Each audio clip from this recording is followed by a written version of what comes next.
Hola, mi nombre es Rosa Dava Mustri, soy terapeuta ocupacional, estudié tanatología, cuidados paliativos y la consejería tanatológica. Hoy el tema del que voy a hablar es un tema muy importante, muy actual. Se trata de la tanatología, cómo la vamos a aplicar al paciente de terapia ocupacional. Aquí. Bueno, para empezar, pues vamos a definir lo que es tanatología.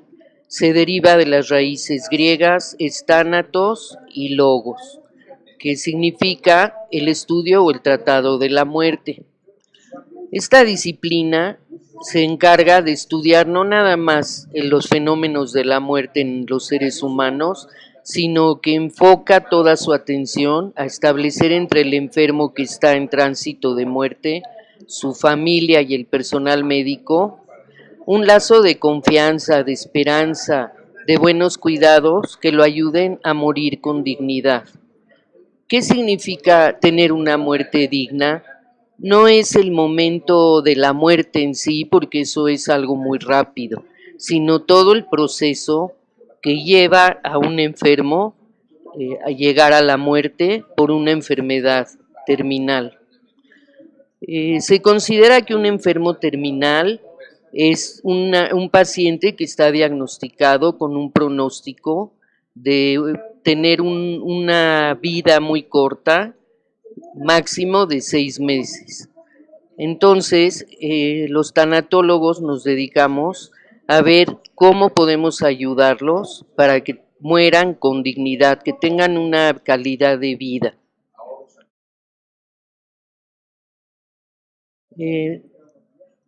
La tanatología se dedica más que nada a guiar al paciente, a acompañarlo en el proceso de su enfermedad y a que pueda transformar su sufrimiento en algo que tenga un sentido.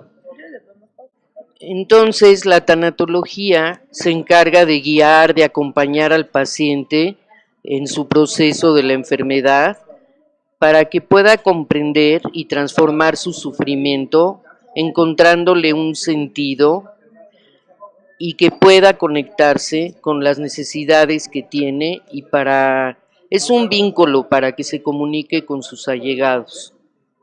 También se orienta en encontrar un significado de la propia vida y en ese sentido ayudar a la persona para la preparación del momento final. Por ejemplo, hay gente que está tan deprimida que no valora lo que hizo en la vida, lo que dejó, lo importante de la trascendencia de sus hechos, lo que la familia recibió.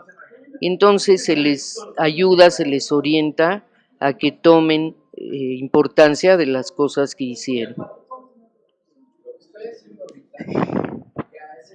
Pues vamos a hacer un viaje a través de la historia sobre lo que es la tanatología. En el 1901, el doctor Mechnikov la llamó la ciencia de la muerte. Más adelante, en los años 30, la medicina fue avanzando, pero se le daba muy poca importancia al hecho de la muerte. Entonces se confinaba a los pacientes en los hospitales y ahí es donde fallecían, pero los dejaban aislados, abandonados, porque con la idea de pensar que no había nada más que hacer, el paciente vivía todo ese proceso de sus últimos días o su último tiempo aislado, solo, sin poder tener ningún contacto, ni poder confiar con alguien, ni nada. En los años 50 ya era la moda de que los enfermos en fase terminal no se quedaban en casa, su atención era en el hospital. Al grado que en los 60 en Inglaterra solo el 25% de los familiares presenciaba la muerte de un ser querido.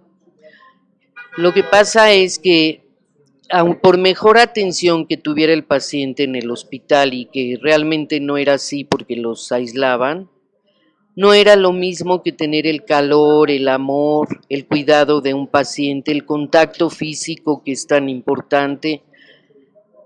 Entonces, el estar ahí, morirse solos, o muy pocos morían con el familiar al lado, era algo muy difícil.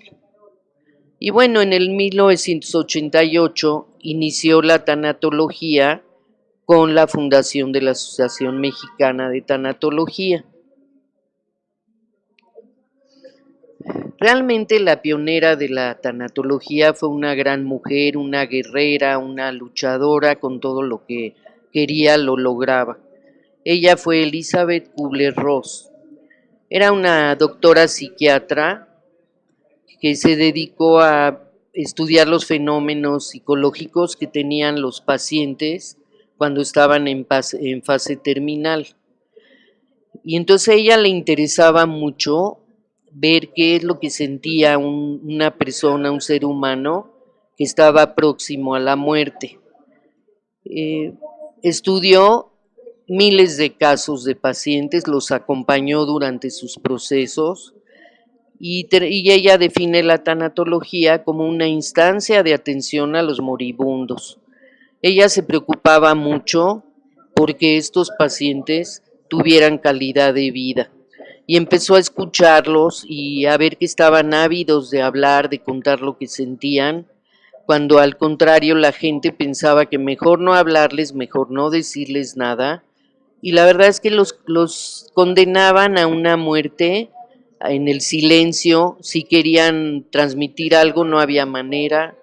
Por ejemplo, hasta hoy en día la tanatología ha visto que la muerte sigue siendo un tabú. Un comentario es que, por ejemplo, en las agencias funerarias los maquillan, los arreglan de una manera, inclusive a los pacientes caquéticos, más bien ya los cuerpos, les meten algodón en los carrillos para inflarlos un poquito y que no se vean tan muertos, que se vean un poquito vivos. Entonces sigue siendo un tabú para la gente, no hay que hablar de eso, mucho menos directamente con el paciente. Se ha visto que los familiares, antes de entrar a verlo, lo que hacen es maquillarse o borrar las huellas de su sufrimiento, o que si lloró, para que el paciente no se dé cuenta. Y la verdad es una tontería, porque el paciente sabe que está en ese estado y sabe que se va a morir. Entonces yo creo que es mejor enfrentarlo, vivirlo juntos, apoyarse, hablar lo que tienen que hablar, compartir lo que tengan que compartir y no quedarse cada quien por su lado con esos sentimientos. La doctora Kubler-Ross decía que todas las teorías, toda la ciencia del mundo no pueden ayudar a nadie como lo hace un ser humano, porque este ser humano no teme abrir su corazón con el otro. Ella lo que le interesaba era humanizar a la gente, humanizar todo ese ambiente de paciente, familiares, médicos, toda la gente que estaba a su alrededor. Para ella decía que morir no era algo para sufrir, que morir era trasladarse a una casa más bella, que se trataba de abandonar el cuerpo físico porque ya no nos era útil, y que era como una mariposa cuando abandona el capullo de seda con su metamorfosis, y que era llegar a una vida mejor. Quiero explicar por qué el símbolo de la mariposa se tiene como un símbolo de la tanatología. La doctora Kubler-Ross, después de la Segunda Guerra Mundial, decidió ir a ver los campos de concentración en Polonia, porque ella pensaba que nadie puede entender realmente lo que es el sufrimiento sin ir a ver una situación como esa. Entonces ella entró a las barracas donde estuvieron las personas, los prisioneros, los que vivieron ahí, y le llamó mucho la atención que en las barracas de los niños vio varias veces, ya sea raspado con algo en la pared o en alguna parte, una mariposa. Y entonces a ella le llamó mucho la atención que por qué justo varios de los niñitos de los que estaban ahí, de los presos, habían escrito ahí, habían dibujado una mariposa. Pero no fue hasta 25 años después, 50 años después, que se dio cuenta a qué es lo que significaba. Entonces se dio cuenta que los niños estaban próximos a hacer esa metamorfosis, ese cambio. Iban a partir, iban a cambiar su estado de ser humano en este mundo a la transición de lo que les llevaba a la muerte, a ser un capullo de una mariposa. Entonces es por eso que ocupamos esa imagen de la mariposa para mostrar lo que es la tanatología. Como dije antes, la doctora no pensaba que la muerte existía. Para ella no era la muerte, sino lo que pasaba era esa transición de una vida a otra. Y ella decía que era una vida mejor.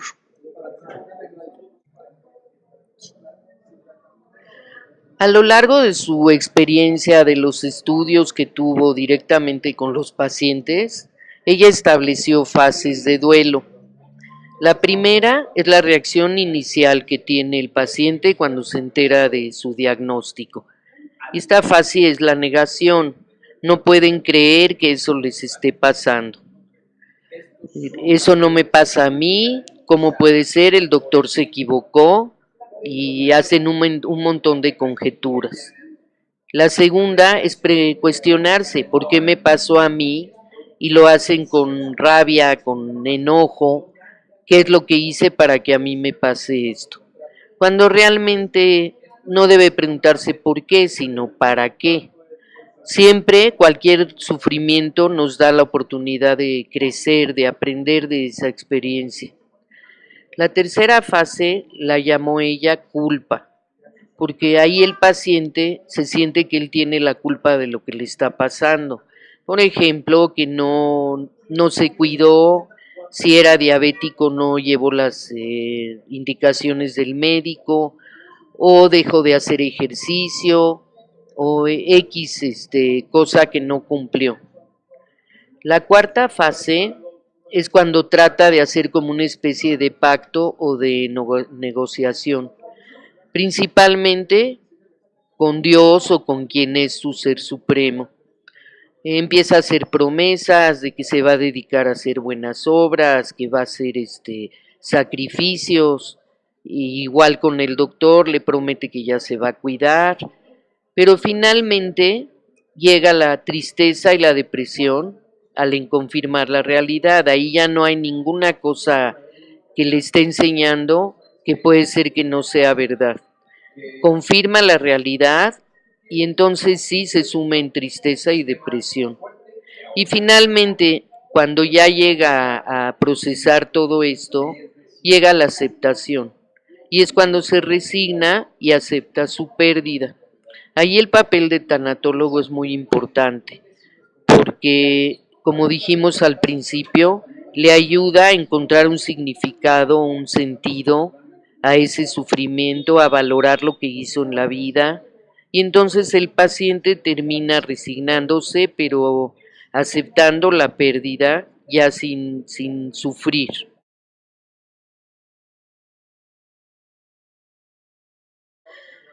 La tanatología en la actualidad no se enfoca únicamente a lo que son las muertes, sino su campo de acción se ha extendido a cualquier pérdida significativa del ser humano, no nada más por muerte, sino por separaciones, por pérdida de la salud, del trabajo, inclusive por pérdidas de miembros, órganos o de las funciones del cuerpo humano. También por la pérdida de ilusiones que tiene una persona al verse incapacitado. Por ejemplo, Vemos en la gente mayor que empieza a perder funciones, capacidades, como por ejemplo la audición, la visión, la capacidad para atenderse a sí mismo. Todo eso hace que el ser humano se deprima y que disminuya su calidad de vida. Yo he estudiado mucho la situación de la gente mayor, que también se ven aislados porque la familia no les tiene paciencia. Muchas veces tienen eso de repetir y repetir lo mismo y la familia dice, ya me lo dijiste, ¿cuántas veces me lo vas a decir? Y poco a poco se van aislando, se van sintiendo de menos, siendo que ellos en un momento dado eran los que dirigían, los que aconsejaban, y ahora no, ahora lo que pasa es que se convirtieron en seres hechos a un lado, porque los hijos deciden tomar el mando de las cosas, y entonces poco a poco se van haciendo de menos, se van quedando en un lugar que ya no se sienten a gusto. Por ejemplo, una persona que pierde la capacidad de atenderse a sí misma, pues eso atenta también con su dignidad de ser humano. Entonces la tanatología ayuda a que el paciente se adapte a esa situación y buscarle la manera de que pueda reemplazar de una manera u otra su discapacidad. Bueno, y eso va conectado más que nada con la terapia ocupacional, porque nosotros los terapeutas ocupacionales, ahora sí que nuestro mero mole son las actividades de la vida diaria y en eso podemos aportar mucho en la calidad de vida del paciente. Bueno, aquí tenemos otra gran mujer, la doctora Saunders, que hace mancuerna con la doctora Kubler-Ross, porque ella también estuvo estudiando la situación de los pacientes en fase terminal. Conoció a un polaco, una persona polaca, un judío que salió de un campo de concentración, que vivía con cáncer y estaba ya en una situación muy difícil. Y hablando con él, llegó a la conclusión de que sería muy importante darle un lugar a estos pacientes donde tuvieran una calidad de vida mejor. Y entonces fue que es la pionera de los cuidados paliativos. ¿Qué son los cuidados paliativos?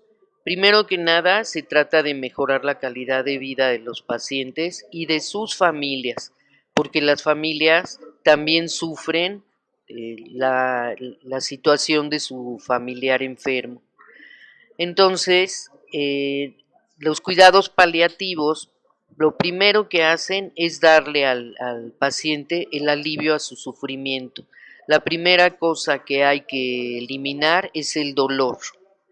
Entonces, si tempranamente se puede tratar esta situación, los problemas físicos, psicosociales y espirituales, todo esto se puede resolver y darle al paciente mejor calidad de vida. ¿Quiénes son los pacientes que son candidatos a los cuidados paliativos? Pues sobre las enfermedades podrían ser las disfunciones cardíacas, renales, cáncer, todo ese tipo de enfermedades que ya no tienen curación por medio de la ciencia, pero sí se les puede dar una calidad de vida, una, como dicen, una muerte digna a la hora de que ya tengan que morir. Y los cuidados paliativos, como vemos aquí, ni aceleran ni detienen el proceso de morir, sino que dejan que su curso fluya normal, tampoco prolongan la vida de la gente que ya no tiene ningún sentido de vivir, pero tampoco aceleran la muerte. Por ejemplo, vemos que hoy en día con la medicina tan adelantada en los hospitales prolongan la agonía de los pacientes, dándoles vida pero sin calidad.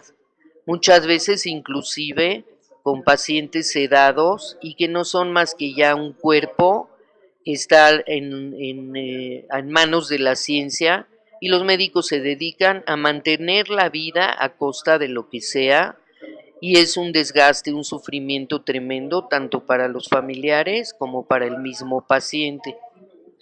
En mi experiencia personal, yo desafortunadamente o afortunadamente, porque ahí he aprendido mucho, he tenido familiares muy cercanos como mi papá, mi mamá, mis hermanos que han fallecido. Tres de ellos tuvieron esa mala situación de caer en manos de lo que es la satanización en el hospital, con el fin de querer ayudarlos a sobrevivir, aunque fuera a costa del sufrimiento de tanto del paciente como del familiar. Y la verdad es que no tiene ningún caso prolongar la vida agónica de un paciente.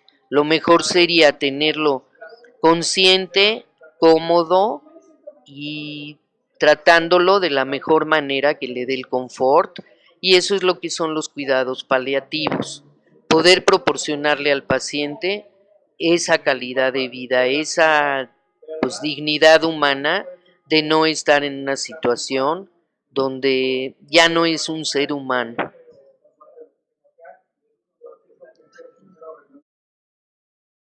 La doctora Saunders eh, fue la que fundó los lugares que se llaman hospice. Son espacios que están diseñados para darle el mejor confort, el bienestar, el soporte emocional y espiritual, tanto al paciente como a la familia. Y esto se lleva a cabo con un equipo multidisciplinario. ¿Qué es lo que hacemos el equipo multidisciplinario? Pues tratamos en todo lo de la medida que sea posible que los pacientes dispongan de los días que les resten de vida conscientes y libres de dolor. Cuando no hay dolor, ya es muy diferente la situación del paciente. Inclusive se ha visto que hoy en día se utiliza mucho la eutanasia en el sentido de que ayudan al paciente a morir. Pero cuando los pacientes se ven libres de dolor y están atendidos, están cómodos, muchos de ellos desisten de su idea de que les ayuden a morir. Inclusive hay algunos que con todo este tipo de atención, para sorpresa de los médicos que les diagnosticaron pues una muerte rápida, más bien próxima, que inclusive han salido adelante y se recuperan. Porque es muy importante la calidad de vida que lleve y los cuidados que tenga. Muchas veces, como decimos, el apapacho es algo que ayuda a la persona a elevar su autoestima y salir adelante. Entonces, si los últimos días de estos pacientes pueden discurrir con la dignidad, ya sea en su casa o en un lugar más parecido posible, lo importante es que estén rodeados de gente que los quiera, que de verdad se interese por su calidad de vida. Es lo que hacen en los hospices y todo el equipo multidisciplinario se encarga de eso. Bueno, el equipo se compone obviamente de médicos especializados en todo lo que necesite un paciente en esa fase. Estamos ahí los tanatólogos, los terapeutas ocupacionales, intervienen también los físicos, psicólogos, enfermeras, nutriólogos, porque sabemos que esos pacientes llega el momento en que no tienen hambre y hay que buscar la manera de nutrirlos aunque no coman como lo hacían antes. Los trabajadores sociales son muy importantes porque son los que coordinan y organizan cosas con la familia, con el hospital. Los familiares del paciente llevan un papel muy importante en este equipo, porque son los que van a apoyar de manera importante tanto al personal que los atiende como a los mismos pacientes. Otra cosa que es muy importante es la consejería espiritual. A cada quien hay que darle el respeto que se merece según sus creencias y conseguir que tengan ese auxilio espiritual, ya sea un cura, un rabino, o dependiendo de la religión o la creencia que tenga, hay que darles el chance de que tengan todo ese apoyo, todo ese alivio espiritual. Vamos a ver que hay una similitud entre la terapia ocupacional y la tanatología en cuanto a arte y ciencia. Yo aquí estoy empleando la definición que nos dio la OTA, la Asociación Americana, en 1968. Me gusta mucho esta definición porque es muy completa.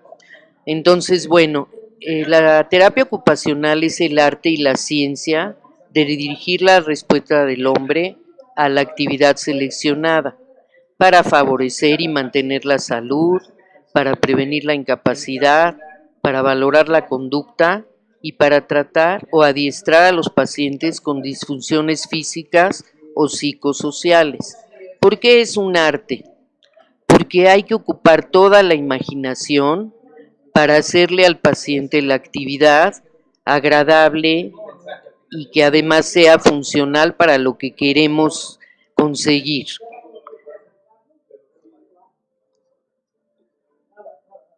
Ahora vemos que la tanatología también es una ciencia y un arte. Es una disciplina que se encarga de encontrarle sentido al proceso de la muerte, pero ocupa un método científico a base de la observación y también se ha convertido en un arte y es una gran especialidad. Vamos a ver por qué es una ciencia. Porque en base al conocimiento de las cosas por sus causas, se basa en la observación del paciente, en describir lo que está pasando, en investigar, informar y organizar todos los eventos que le ocurren a una persona alrededor de su muerte. Es un arte porque requiere de creatividad y de sensibilidad para identificar las necesidades del paciente terminal, del paciente moribundo y de las de su familia. ¿A qué se refiere esto? Tenemos que ver la manera de poder entender al paciente, de ver que pueda hablar, que pueda decir qué es lo que necesita, qué es lo que siente. Muchas veces hay pacientes que son muy reacios a hablar, a sacar sus sentimientos. Podemos hacer una, pues digamos como que una identificación con él, empezando de alguna manera muy simple. Por ejemplo, preguntándole cuál es su nombre, por qué le dieron ese nombre, si es de otro familiar, empezar a hablar cosas que son comunes, intrascendentes, y poco a poco el paciente va teniendo más confianza, va ganando nuestra confianza, y más bien nosotros nos vamos ganando la confianza de él, y entonces el paciente sí llega a hablar, a lo que siente, a desahogarse, a pedir el apoyo. Lo importante es ver qué es lo que necesita, en qué lo podemos apoyar, no en lo que nosotros le vamos a decir, sino lo que el paciente nos va a decir a nosotros. Y bueno, ¿cuál es el papel de nosotros, los terapeutas ocupacionales, en caso de los cuidados paliativos? Pues como dije anteriormente, nuestro mero mole son las actividades de la vida diaria. Entonces nos centramos en valorar la capacidad funcional de la persona. Vamos a ver cuáles son sus limitaciones o qué es lo que le está impidiendo que realice una actividad. Y entonces, al ayudarlos con eso, vamos a ver que puede alcanzar una buena calidad de vida.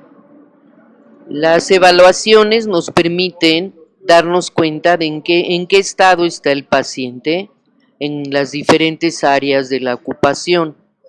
Sabemos que las actividades de la vida diaria son el nivel más bajo del funcionamiento y son consideradas como imprescindibles para que la persona sobreviva. Eso es cuando el paciente ya está totalmente incapacitado, que únicamente le queda por debajo de esas actividades las que son funciones vegetativas, como respirar, mantener la tensión arterial, tener las excreciones, en fin, todo lo que lo mantiene todavía vivo, pero no funcional. Las capacidades de las actividades básicas de la vida diaria son las acciones que vamos a observar. Vamos a ver cómo realiza una persona cada actividad y vamos a ver que pueda capacitarlo para que pueda participar en forma funcional esas ocupaciones de la vida diaria. Nuestro objetivo principal es capacitarlo para que participe activamente en esas actividades. Por ejemplo, tenemos las actividades auxiliares, enseñarles cómo los traslados de la silla de ruedas a una mesa, a una cama, en fin, todo lo que es los aditamentos auxiliares que se le pueden dar para que tenga mayor independencia. También vamos a ver de capacitarlos para que logren la fuerza o la habilidad necesaria para realizar cualquier actividad. También tenemos las actividades con propósito, como por ejemplo en las de vestido, de higiene, que son pues las más importantes para darle a una persona la dignidad, la autonomía para vestirse, desvestirse, su higiene y todo lo que necesita. Bueno, vamos a hacer evaluaciones del estado funcional en las diferentes áreas ocupacionales. Tenemos el nivel sensorio-motor, pues vamos a ver cómo es su movilidad, qué tanta fuerza tiene, su tono muscular, si le permite moverse y hacer sus actividades, cómo es su control postural, la sensibilidad, cómo la tiene, si está alterada, si tiene hipersensibilidad o de alguna manera que le afecte para realizar alguna actividad. Por ejemplo, hay pacientes que no tienen bien la sensibilidad en las manos, entonces no pueden sostener bien un objeto, como por ejemplo un vaso de agua, y entonces les impide que tengan esa independencia para alimentarse. Es muy importante la coordinación que tengan, tanto de óculo manual como bilateral, y que también tengan la oculopédica. A nivel cognitivo, pues vamos a ver cómo es su orientación en tiempo y espacio, si su atención es lo suficientemente larga como para entender y hacer alguna actividad, cómo es su memoria, si solo tiene la memoria inmediata o tiene otra memoria más larga, cómo es su pensamiento, si puede relacionar, si puede hacer algún aprendizaje, si puede llevar una secuencia, su lenguaje, si se comunica, cómo se comunica el paciente, y si puede leer y escribir. Eso es muy importante porque eso le da calidad de vida al paciente. Otras áreas que manejamos también es a nivel psicológico y afectivo. Tenemos que saber cómo se puede comunicar el paciente, si sí tiene esa capacidad para colaborar tanto con sus familiares como con el personal que le atiende. Si es un paciente que está acostumbrado a expresar sus sentimientos. Según se sabe que las personas que de niños se les permitió expresar lo que sentían, ya de mayores sí lo podrían hacer. Las personas que los tenían muy limitados, que no les permitían, que todo lo que hablaban se los bloqueaban, les va a costar más trabajo, aunque sean ya adultos, expresar lo que sienten. En esto de la expresión de sentimientos, también es algo que tiene que ver con el género. A las mujeres se nos ha permitido llorar y expresar todo lo que sentimos. Los hombres se ven muy limitados porque está el dicho ese de que los machos no lloran y que el hombre tiene que ser muy fuerte. Entonces, muchas veces esas personas sufren porque no pueden sacar lo que tienen adentro, se sienten ahogados, pero culturalmente se les tiene limitados en esa parte de los sentimientos. Ahora también hay que ver si el paciente está aislado. Como decía yo antes, si no se le permite hablar o si, por ejemplo, tiene una limitación con la audición y ya no puede participar en alguna reunión, en alguna plática, porque no entiende o no oye lo que está hablando, poco a poco se va aislando. Y bueno, vamos a ver también qué tan tolerante es el paciente a su frustración. Todo eso lo estamos valorando para ver la manera de poderlo ayudar a que supere ese tipo de disfunciones, discapacidades o limitaciones que tiene.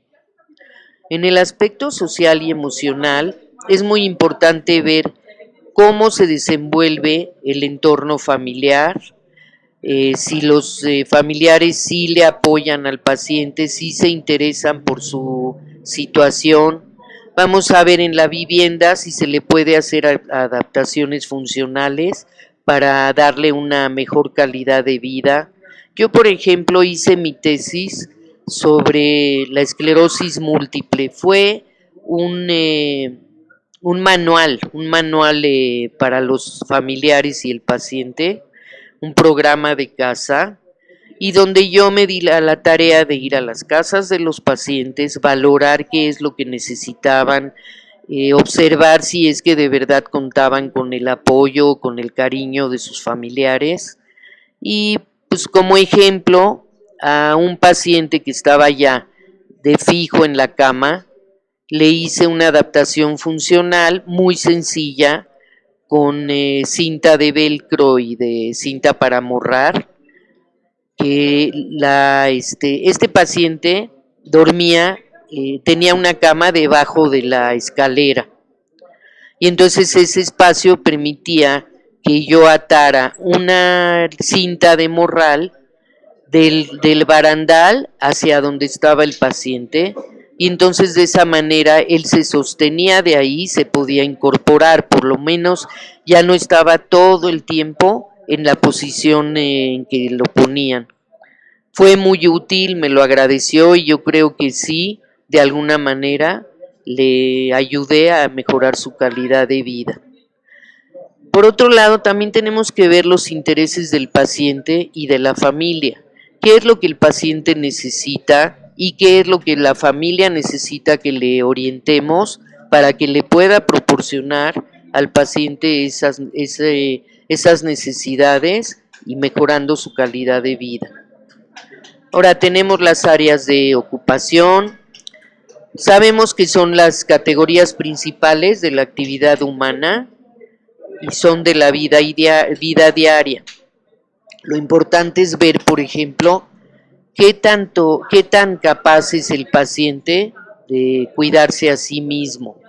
Si todavía está en una etapa de que la enfermedad le permite trabajar y producir, y si solamente tenemos que ver en qué dedica su tiempo libre y cómo puede ocupar esas actividades de ocio.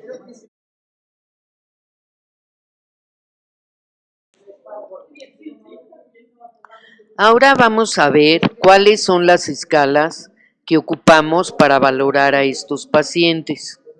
Tenemos el índice de Barthel, que nos va a valorar la capacidad física de la persona para realizar en forma ya sea independiente o dependiente y ocupa 10 actividades de la vida diaria. Básicamente se enfoca a la movilidad y al control de esfínteres, a lo que le da más importancia. Por ejemplo, tiene un rango de 0 a 100. 0 es cuando la persona es totalmente dependiente y 100 es cuando es totalmente independiente. A los pacientes que están limitados a la silla de ruedas los califican como un 90%. Entonces, vamos a ver cuál es la calificación de cada una de las actividades. Por ejemplo, si es menor de 20, se le considera dependiente. Si es menor entre 20 y 35, se le considera que es grave. De 40 a 55, su dependencia es moderada. De mayor a 60 es leve porque el paciente sí puede realizar muchas de las actividades en forma independiente. Y si el paciente no tiene ninguna limitación, se le da una calificación de 100. Y califica diferente cada tipo de actividad. Por ejemplo, a los de alimentación le da una calificación de 10, de 5 o de 0. A las de higiene, de igual, de 10, de 5 o 0. A las de independencia en el vestido, de 10 y 50. Y a los traslados es a donde le da más calificación de 15, de 10 y de 5%. Es una batería muy útil porque nos da en forma rápida, porque todo es a base de observar al paciente, nos da una idea de qué tan dependiente o independiente es este paciente. Vamos a ver la valoración, el índice de CATS, que esa nos va a dar la idea de qué tan independiente es una persona para cuidarse a sí misma. Y aquí nos da la clasificación, por ejemplo, si es un paciente independiente en alimentación, en la continencia, movilidad, control de esfínteres y actividades de vestido y higiene, pues le va a dar la calificación de A. Vamos a ver si es independiente para todas, excepto para bañarse y otra función más, una calificación de C. Y la última, si es dependiente en al menos en 2 funciones, pero no se clasifica como C, D, E o F, y el resultado se informa mediante la letra que corresponda a la calificación. Por ejemplo, el índice de CAS de C es cuando es independiente para todas las actividades, pero que necesita ayuda para bañarse, vestirse o alguna otra función.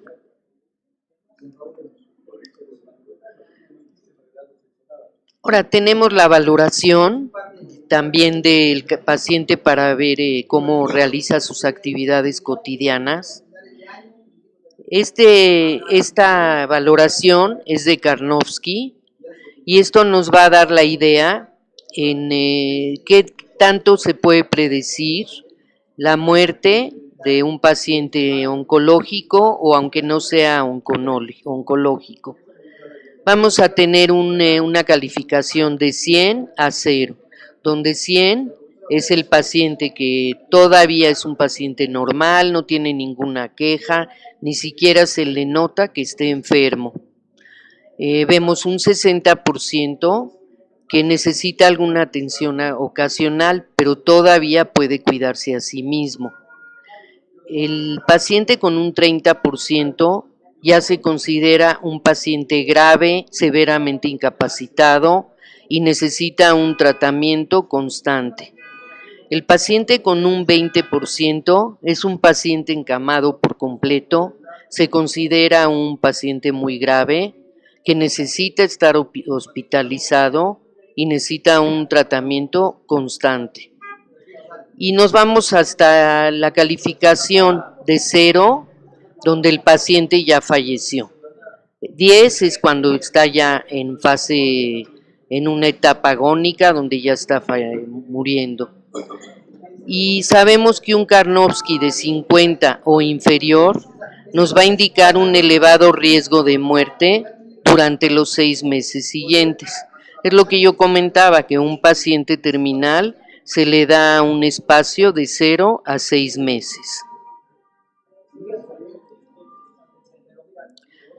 Tenemos otra valoración, la de Edmonton Functional Assessment Tool, que nos va a calificar qué tan funcional es el paciente en cuanto a la comunicación, cómo es su estado mental, qué tanto sufre de dolor, si tiene dificultad para respirar, si su disnea es de pequeños o de grandes esfuerzos, cómo es equilibrio, tanto de pie como sentado, como inclusive en la cama, cómo es su movilidad, si todavía es un paciente que puede trasladarse de un lado a otro, qué tal realiza sus actividades de la vida diaria, si se cansa mucho, y también vemos ahí cómo es su motivación para seguir adelante, para vivir con calidad de vida. Y esto se va a calificar con que cada función la van a determinar de 0 a 3. 0 es un paciente funcional, 1 es una disfunción mínima, 2 es moderada y 3 es que está severamente disfuncional. Tenemos también una valoración que nos va a ayudar a determinar la calidad del paciente, la calidad de vida y qué tanto está activo o inactivo. Esta valoración está diseñada por el Eastern Cooperative Oncology Group y está avalada por la Organización Mundial de la Salud. Esta valoración nos va a decir desde cómo el paciente se encuentra totalmente asintomático y que es capaz de realizar un trabajo y las actividades normales de su vida diaria, hasta cuando el paciente ya fallece. Pero veamos, por ejemplo, en el número 2, el paciente no es capaz de desempeñar ningún trabajo. Se encuentra con síntomas que le obligan a permanecer en cama durante varias horas al día, además de las de la noche, pero no supera todavía el 50% del día.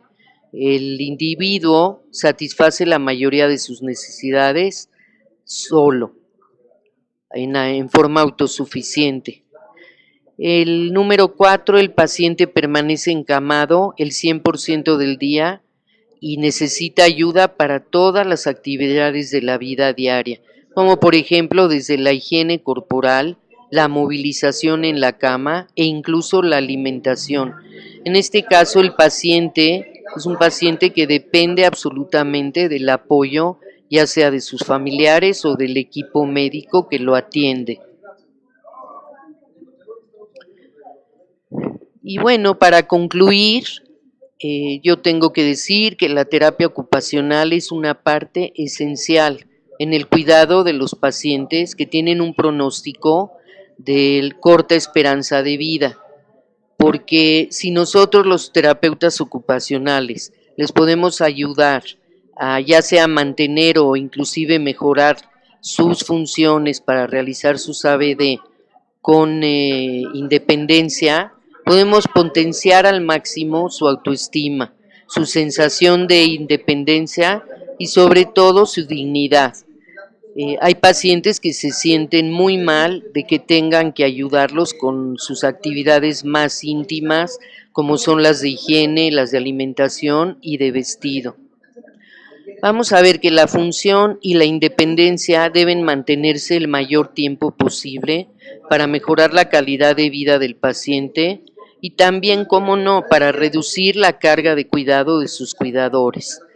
Hemos visto que ya sean los hijos o sean cuidadores contratados, se ven en algún momento en que no soportan ya la carga y que les viene lo que se llama el burn-off, cuando el paciente rebasa ya su capacidad porque ha estado entregado de lleno, sin tener una actividad para sí mismo, de distracción, inclusive de descanso, de poder dormir las horas necesarias para sentirse descansado, fuerte y hasta con humor de atender al paciente.